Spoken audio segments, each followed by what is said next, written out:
Så här syr du ett pennfack. Ta ett mönster som är 25 x 21 cm. Nåla fast på ett tyg i kanten. Klipp längs med kanten. Klipp 2 tyg om du vill ha dubbeltyg.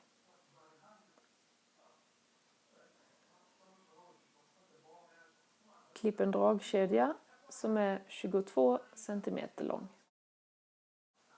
Ta bort mönstret, alltså pappret.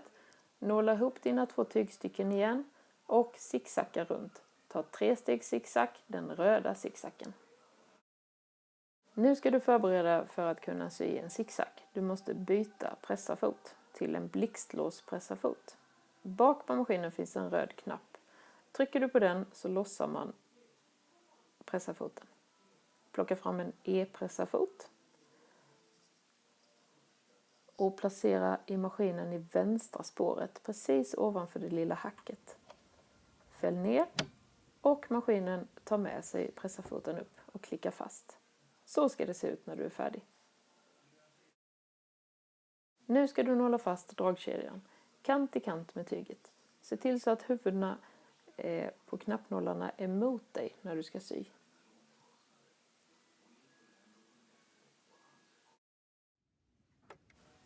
Nu är det dags att sy fast dragkedjan. Ställ om till raksöm. Jätteviktigt. Ha alltid nålläge nere.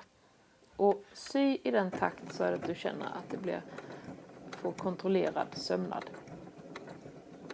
Du kan ha en tejpbit satt i kanten också. Så att du lätt kan följa på samma avstånd. Samma sömsmån. Gör så att du syr fram till en nål. Plocka bort nålen. Och så syr du en liten bit till. Var försiktig så du inte syr i dina fingrar.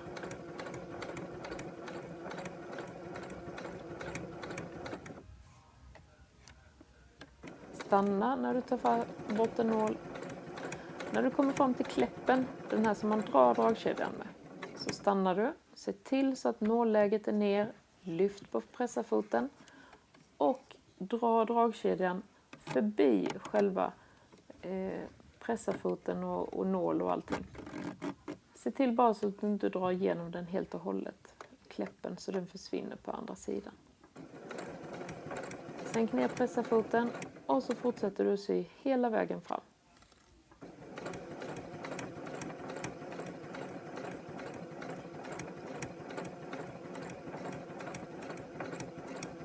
När du kommer fram till slutet så fäster du tråden.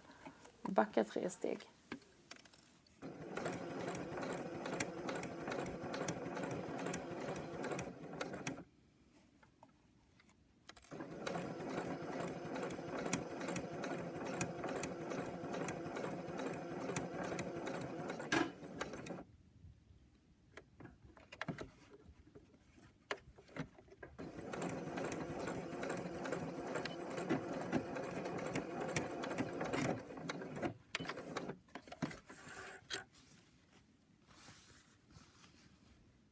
Nu är ena sidan färdigsydd.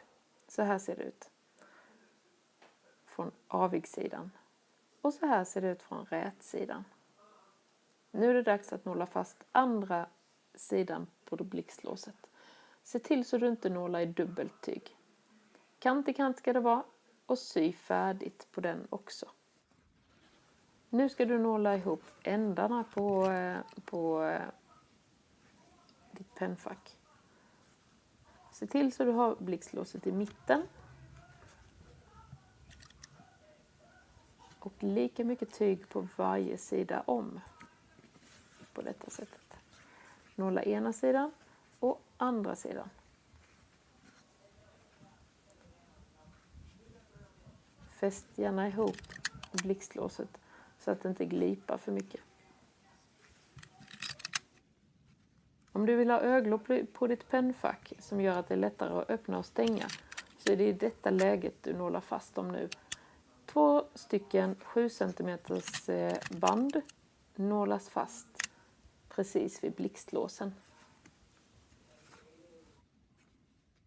Nu är det dags att byta från E-pressarfot till A-pressarfot igen.